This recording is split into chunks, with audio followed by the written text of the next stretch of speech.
नमस्कार दर्शकों, YouTube के मेरे चैनल में आप सबका स्वागत है। मैं वीडियो लेकर आई हूँ मीन, लगन व मकर राशि के लिए वर्ष 2024 का राशिफल। जो मेरे नए दर्शक हैं उनको मैं बता दूं कि मैं लगन व राशि दोनों से वीडियो डालती हूँ और आज का कॉम्बिनेशन मीन, लगन व मकर राशि है। सबसे पहले हम देखें कि 4 बड़े ग्रहों मीन, लगन व मकर राशि का क्या अर्थ है। यह आपकी लगन कुंडली है। पहले भाव में 12 नंबर लिखा है, इसका अर्थ है मीन लगन। और चंद्रमा जो है एकादश भाव में बैठा है 10 नंबर में, इसका अर्थ है मकर राशि। यानी आपका कॉम्बिनेशन अगर मीन, लगन व मकर राशि का बनता है तो आप इस वीडियो को देखकर लाभ उठा सकते हैं। अब हम वर्ष 2024 के लिए 4 बड़े ग्रहों के गोचर की बात करें।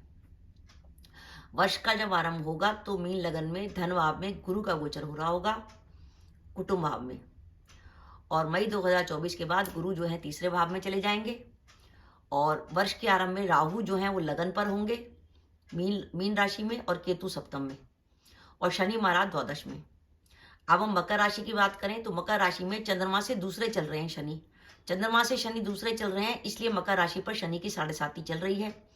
राहु तीसरे भाव में है और गुरु जो है वर्ष के आरंभ में चौथे भाव में होंगे और मई 2024 के बाद पंचम में आ जाएंगे और केतु भाग्य भाव में। तो सबसे पहले इंपॉर्टेंट बात कि अगर आपका मीन, लगन व मकर राशि का कॉम्बिनेशन है तो इस बात का ध्यान रखिएगा कि आप पे शनि की 7.5 चल रही है और आप चाहते हैं कि वर्ष 2024 आपके लिए बढ़िया जाए, तो आपको शनि महाराज का कोई ना कोई उपाय जरूर करना पड़ेगा। अब हम बात करते हैं कि मीन, लगन व मकर राशि के लिए वर्ष 2024 में शुभ समय क्या है। उस शुभ समय की अगर हम बात करें तो पहला शुभ समय तो हमें मिल रहा है मीन लगन से ही, जनवरी से लेकर अप्रैल तक, जब तक देवगुरु बृहस्पति मेष राशि में रहेंगे। और दूसरा समय मिल रहा है हमें मकर राशि से मई से लेकर दिसंबर तक, जब तक देवगुरु बृहस्पति वृषभ में आ जाएंगे। इस प्रकार मीन, लगन व मकर राशि के लिए वर्ष भर पूरा समय है अपने महत्वपूर्ण निर्णय लेने के लिए, कैरियर के संदर्भ में और भी किसी काम के संदर्भ में, जनवरी से अप्रैल और मई से दिसंबर। मेरा मानना है आप मीन, लगन व मकर राशि के जातक है तो वर्ष 2024 एक ऐसा वर्ष आया है आपके लिए कि जब आपके कैरियर में तरक्की होगी या आपके लिए कैरियर में आगे बढ़ने का समय है। अभी तक अगर आप लंबे समय से कोई काम करने का प्लान कर रहे थे तो इस वर्ष वो करने का समय आ गया है। आप लंबे समय से जॉब बदलने की सोच रहे थे तो जॉब बदल सकते हैं। अगर आप लंबे समय से विदेश जाने की सोच रहे थे या फॉरेन सेटलमेंट की सोच रहे थे, उसका समय भी अच्छा है। मीन लगन से शनि द्वादश में है, मकर राशि से शनि कुटुंब भाव में है और मीन लगन पे राहु है। सारे ये जो पाप ग्रह हैं वो इस बात का संकेत दे रहे हैं कि मीन, लगन व मकर राशि के लिए विदेश जाने का बहुत अच्छा समय है। अगर आप व्यापारी वर्ग से हैं तो इस वर्ष निवेश करके आप लाभ उठा सकते हैं। इस वर्ष ग्रहों का गोचर इतना बढ़िया है कि आपको वो उस चीज का लाभ फ्यूचर में मिलेगा। तो इस वर्ष एक तो कैरियर में आप जॉब बदल सकते हैं, वर्तमान जॉब में आपकी प्रमोशन हो सकती है। तो आप लंबे समय से अगर प्रमोशन का इंतजार कर रहे थे तो उसकी संभावना भी बनती है। और एक महत्वपूर्ण बात, इस वर्ष मकर राशि से देवगुरु बृहस्पति चौथे भाव में रहेंगे वर्ष के आरंभ में। इसलिए अगर आप वर्ष 2024 में प्रॉपर्टी खरीदना चाहते हैं तो इस वर्ष प्रॉपर्टी खरीदने का बहुत अच्छा योग है। और बाई चांस आपकी कुंडली में मंगल की, गुरु की या शुक्र की दशा अंतर्दशा चल रही है तो प्रॉपर्टी में निवेश करना आपके लिए लाभदायक रहेगा। इतनी सारी पॉजिटिविटी के अलावा इस वर्ष आपको भाग्य का भी साथ मिलेगा, क्योंकि देवगुरु बृहस्पति आपके भाग्य भाव को देखेंगे, जिसका अर्थ है कि हम जो मेहनत करेंगे उसका हमें पूरा रिजल्ट मिलेगा। और गुरु की दृष्टि लगन पर भी होगी, जिसका आपका आत्मविश्वास, सेल्फ कॉन्फिडेंस बढ़ेगा, आपके निर्णय सही होंगे। और इस वर्ष आप देखेंगे कि आपकी वर्तमान इनकम में बढ़ोतरी होने की संभावना है।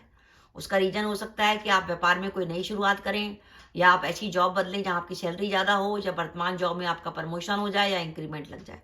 तो आपकी इस साल से इनकम में कुछ बढ़ोतरी के संकेत मिल रहे हैं।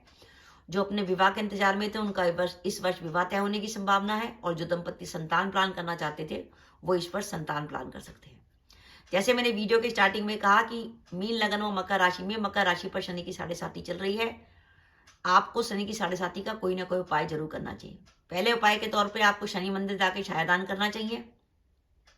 दूसरा, शनि से जुड़ी वस्तुओं का दान करना चाहिए।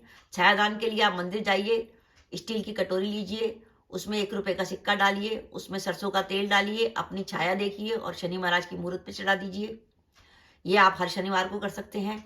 शनि से जुड़ी वस्तुओं का दान, काली उड़द का दान, काली कपड़े का दान, लोहे का दान, इस तरीके से आप करेंगे तो वो आपके लिए बढ़िया रहेगा हर शनिवार के दिन। आप इसके अलावा आप चाहते हैं कि आपका कोई विशिष्ट उद्देश्य है जिसकी पूर्ति आप 2024 में चाहते हैं, तो उसके लिए आप शनि महाराज को प्रसन्न करने के लिए बजरंग बली को चोला चढ़ाइए। वो चोला आप 8 मंगलवार चढ़ा सकते हैं, 8 शनिवार भी चढ़ा सकते हैं। ध्यान रखिएगा, जब आप चोला चढ़ाएं तो जब आप शनि महाराज को प्रसन्न करने के लिए जब बजरंग बली को चोला चढ़ाएं तो आपको मंदिर में स्वयं जाना चाहिए, पुजारी के सामने खड़े होकर विधि विधान से चोला चढ़वाना चाहिए। उस चोले का सिंदूर अपने माथे पर ग्रहण करें, कुछ सिंदूर लेके घर पे आएं और परिवार के सभी सदस्यों को लगाएं। अगर आपके परिवार में किसी को टेंशन, परेशानी, चिंता, एंग्जाइटी, डिप्रेशन रहता है तो उसके माथे पर अगर हनुमान जी का सिंदूर लगता है तो वो सिंदूर मानसिक बीमारियों के लिए बहुत अच्छा होता है। जैसे कई बार बच्चों को पढ़ने में प्रॉब्लम हो जाती है, टेंशन हो जाती है, स्मरण शक्ति की दुर्बलता, इस तरीके के संकेत है, उसके लिए सिंदूर रामबाण है। इसलिए आपको शनि की 7.5 का कुछ ना कुछ उपाय जरूर करना है। तो अब ये है मीन लगन मकर राशि के लिए शुभ समय जब आपके काम बन सकते हैं। अब इस वर्ष हमें सावधानी क्या क्या रखनी है। पहली सावधानी रखनी है अपने स्वास्थ्य का ध्यान। स्वास्थ्य का ध्यान कैसे? मीन लगन के लग्नेश बनते हैं देवगुरु बृहस्पति और वो 9 अक्टूबर से वक्री हो रहे हैं। 9 अक्टूबर 2024 से वक्री होंगे और फरवरी 2025 तक वक्री रहेंगे। तो आपको अक्टूबर से लेकर आने वाले फरवरी 25 तक अपने हेल्थ का ध्यान रखना है, क्योंकि लग्नेश के वक्री का होने का अर्थ है पुरानी बीमारी निकल के आना। इसके बाद मीन लगन का संबंध टांगों से है और यानी जो अपने नीचे की अपने एड़ी के नीचे की पंजा जो होता है, और मकर राशि का संबंध हमारे घुटनों से है। तो मीन लगन और मकर राशि के जातकों को मेजर प्रॉब्लम जो होती है वो आर्थराइटिस की, गठिया की, घुटनों में दर्द, घुटना उतर जाना या पंजों में दर्द, पाँव में सूजन आना। तो इसलिए आप मीन लगन व मकर राशि के जातक हैं तो आपको अपनी हेल्थ अगर अच्छी रखनी है, और जब लग्नेश वक्री होगा तो पुरानी बीमारी निकल के आएगी। इसलिए आपको चलने की आदत जरूर डालनी चाहिए। अगर आप चलने की आदत डालेंगे तो आपके लिए बहुत बढ़िया रहेगा, क्योंकि ये आपके लिए मेन बीमारी होती है, क्योंकि दोनों लगन और राशि दोनों का संबंध आपके पैरों से बन रहा है। इसलिए अक्टूबर से लेकर फरवरी के बीच में अपने स्वास्थ्य का ध्यान रखिएगा, जिससे आपको प्रॉब्लम ना हो। साथ ही साथ मीन लगन से केतु का गोचर सप्तम भाव में हो रहा है, जो दाम्पत्य जीवन में किसी प्रकार के तनाव का संकेत दिखा रहा है। केतु की कोई ना कोई रेमेडी करिए। आप किसी भी बुधवार को गणेश जी के मंदिर में कंबल का दान कर सकते हैं। केतु के लिए आप नीम के पेड़ लगा सकते हैं इस तरीके, और चाहें तो कुत्तों की सेवा कर सकते हैं, कुत्तों को कुछ खाने को दे सकते हैं, उससे भी केतु की अच्छी रेमेडी हो जाएगी। पार्टनरशिप में अगर आपका व्यापार है तो ध्यान रखिएगा, क्योंकि जो भाव से विवाह का दाम्पत्य सुख को देखा जाता है उसी भाव से पार्टनरशिप को देखा जाता है। तो पार्टनरशिप में किसी प्रकार के तनाव का संकेत आता है। और इसके अलावा इस वर्ष माता पिता के स्वास्थ्य का विशेष रूप से ध्यान रखिएगा। माता पिता के स्वास्थ्य को लेकर चिंता नजर आ रही है, और क्योंकि मीन लगन से लगन पर राहु का गोचर हो रहा है तो किसी प्रकार के मानसिक परेशानी और भ्रम की संभावना हो सकती है, क्योंकि राहु जैसा ग्रह आपको भरमाता है। तो राहु की जरूर रेमेडी करिएगा। आप बुधवार या शनिवार को बहते पानी में कोले प्रवाहित कर सकते हैं, या हर बुधवार को 4 मूली मंदिर में दान कर सकते हैं। मूली के पत्ते हटा लीजिएगा, सफेद रंग का हिस्सा दान करिएगा।